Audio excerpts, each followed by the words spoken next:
Hi everyone, welcome back to another episode from Apps Academy.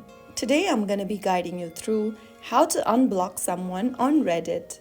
To unblock someone on Reddit, first of all, launch open the Reddit app on your device, or you can also go to reddit.com in your browser.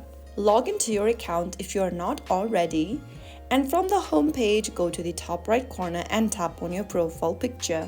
In the expanded menu, click on Settings.